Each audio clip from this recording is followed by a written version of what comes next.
Hi everyone, let me introduce you 2014 Subaru Forester and 2013 Honda CR-V all-wheel drive.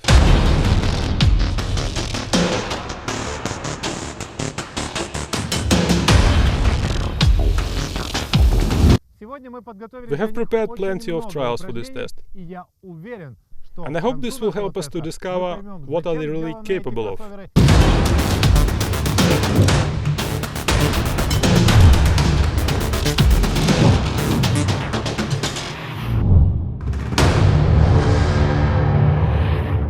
Unlike Toyota RAV4, both contenders have one unmistakable quality. They both don't care much about design stuff. Moreover, Subaru seems to have no design department at all. Honda looks pretty, but soulless, unlike very masculine Subaru.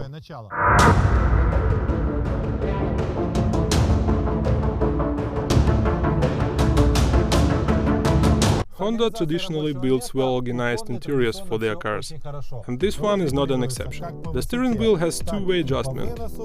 There is a very comfortable armrest, which also has a longitudinal adjustment. As for the 5-speed automatic transmission knob, it is also in the right place.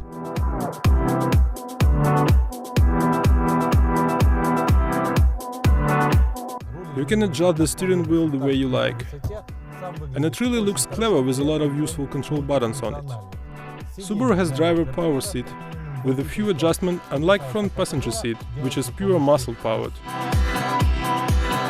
The armrest is not as comfortable as we have in CR-V, nevertheless it exists and even has adjustments.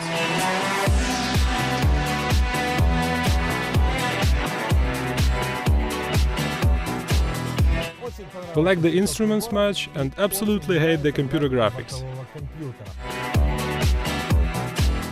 Computer graphics is good with detailed and friendly interface.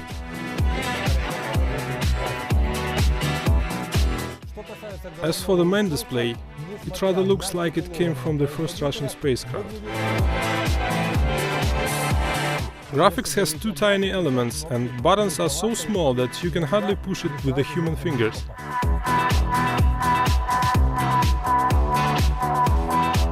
Forester has enormous sunroof.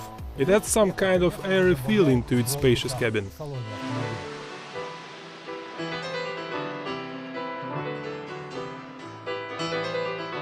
The other driver convenience is the keyless go system. From now on you can start your Forester with a push of a button.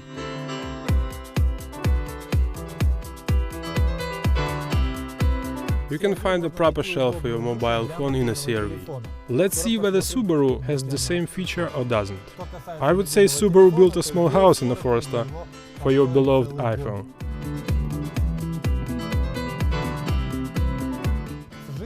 I really enjoy the amount of space for rear passengers here. By the way, you can adjust the rear seat's angle. Take a look at this quality armrest.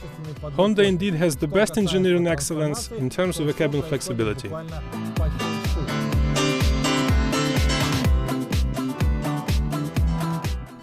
For the rear passengers, Subaru offers big seats, comfortable armrest, two bottle holders and adjustable backrests. Take a look at the door's upholstery. It's a perforated leather. The use of this leather upholstery, it definitely adds some classy look to the cabin interior. When it comes to cabin flexibility, Honda easily outsmarts Subaru. Nevertheless, Forester has decent level of practical comfort.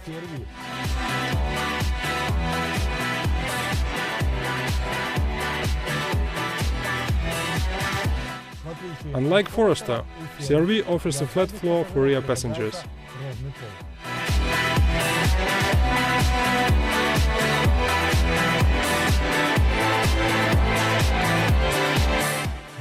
To be honest with you, CR-V has far more engaging interior than Forester. Subaru definitely did some cost cutting here.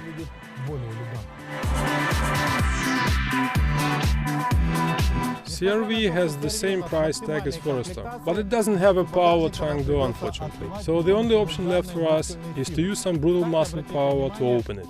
Please note, the door is not higher than a hefty Japanese. It means a hefty Godzilla, for instance, can easily crush his forehead against it. The same story. The only difference is Forester has a power trunk door. You push the button, it closes down.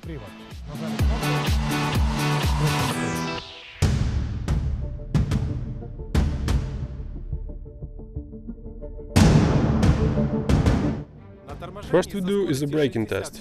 Nothing surprising really. From 60 km per hour to 0, either car stops in 10-11 meters. We stopped the cars 5 times in a row from 60 km per hour, but the braking distance didn't get any longer. The winner of this braking test is Subaru. That's probably because of the different tires Subaru and Honda equipped their crossovers with. Frankly, we were not able to perform the perfect test, because we didn't use any special gear for synchronization. Anyway, it was pretty interesting. So, Forester has a 90 cm better brakes than the Honda. In fact, that's nothing considering that we don't have any precise measurement technologies here. Results are very close indeed. Anyway, we must admit Forester with the Bridgestone tires performs slightly better than Honda with Michelin tires.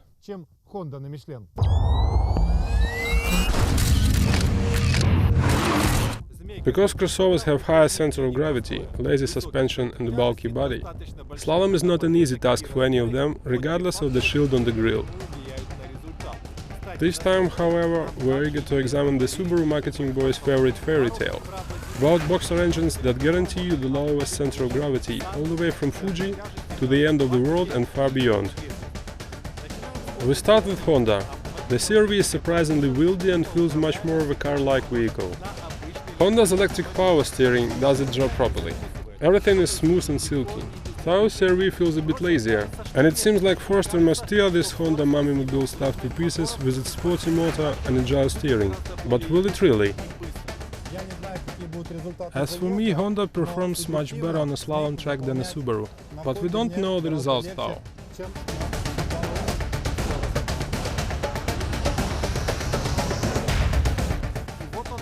Here is a moment of truth. Both SUVs, one of them has officially the lowest center of gravity in the known universe, did it absolutely the same way, with the same speed and the same body roll. Series tied 1-1. We proceed further.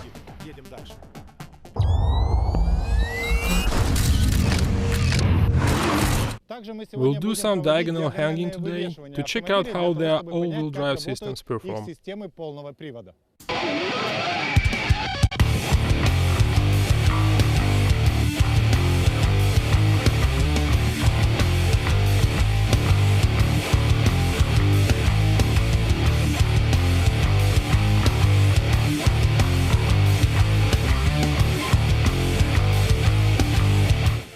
That was a piece of cake for Honda. Rear drive was put into action in the right time. Note that comparatively low ground clearance was compensated effectively by the near-to-perfect bumpers geometry.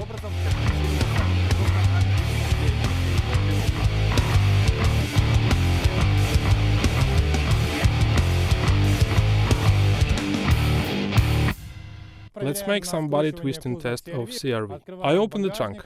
Everything is good so far. No, it's not. I open the trunk door, then I'm trying to close it. It becomes a bit tricky because Honda's body is twisting now. However, you cannot tell exactly. There is no visible gaps. Let's try one more time. I'm not sure whether the camera can catch it or not, but I have to use some additional force to close it. It's for sure. There is no problem with doors whatsoever.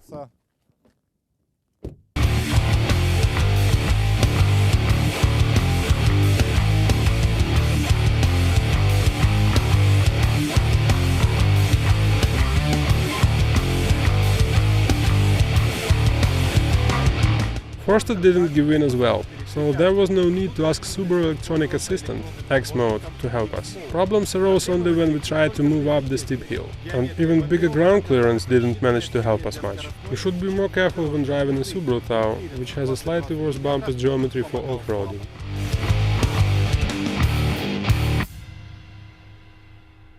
I opened the back door, it's okay. Geometry is unchanged. But there is a certain problem with the front door due to a body twisting. Let's check the trunk. It has a power door, by the way. Everything is going smooth so far. I'm trying to stop it, and it seems like it won't be an easy task. I push the button. I push the button again. It doesn't look good, but we finally managed to close it without any unwanted gaps. However, it's not true. Please, comrade cameraman, get the close-up of this. Note the right side of the door. Here is a huge gap. Then get the close-up of the left side. It might look funny, but it has almost the same gap here.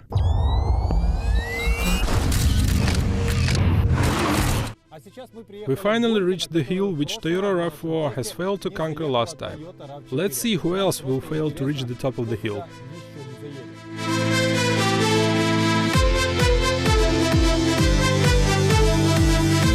We have to admit Honda failed to pass hill climb test from the very beginning.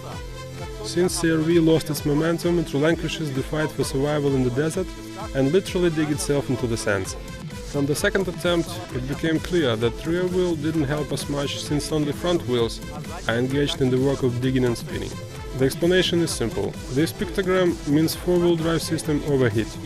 The only question is how it could become overheated without even got into action.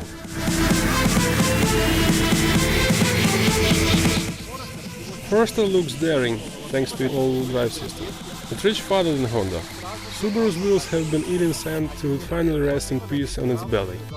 If only tires have a bit better grip, Forester would do this hill without any doubt. This test vividly demonstrates how pathetic tires can ruin any advanced four-wheel drive system with ease, only 4 meters from its basic counterpart. In any case, Forester wins.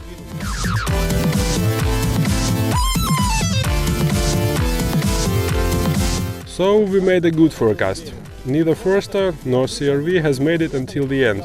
And in fact, they are not supposed to make it without proper tires. And even in that case, I'm not sure they would make it. You might see it like an easy trail, but it's definitely not.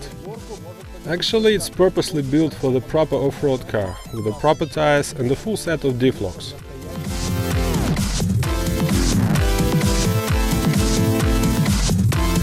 On the highway, both contenders are well-mannered and predictable as they ought to be.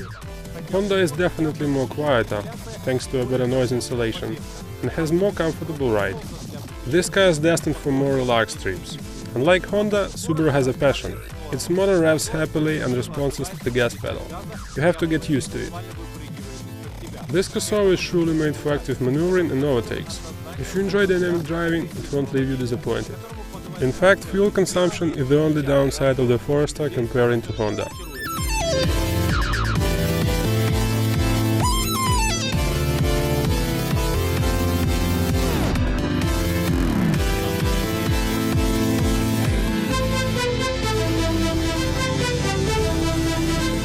In off-road mode, both crossovers feel almost the same. It will take you to your country house with ease, unless your country house is somewhere in Siberia. You should be more careful when driving a Subaru though, which has a slightly worse bumpers geometry for off-roading. And don't forget to take care about Honda's low ground clearance. As for the all-wheel drive systems, it doesn't make much difference for such a light off-roading. I would say CR-V is an ex-softball player, and Forester is retired Bear Grylls. Despite of being made in Japan crossovers, these vehicles are distinctly different characters. That's why both manufacturers use two distinctly different approaches to solve a simple task of transporting you and a case of beer from a liquor store.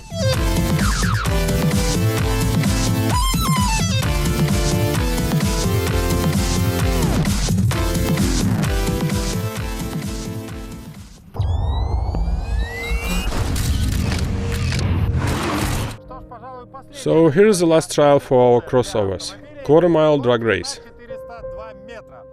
Let our intrepid cameramen do the race. They deserve it, and we hope with a little help from automatic transmissions they will manage to get to the finish line. When it comes to the paper data, Forester is faster than CR-V. Subaru claims a 0 to 60 figure of a little over 9.9 seconds, and Honda claims 10.7 seconds. We've seen plenty of paper dragons so far, therefore we believe only to ourselves. That's why we have to check out who will win this stupid test, which most of us, YouTube commentators, consider as absolutely important to the customer. Pedal to the metal.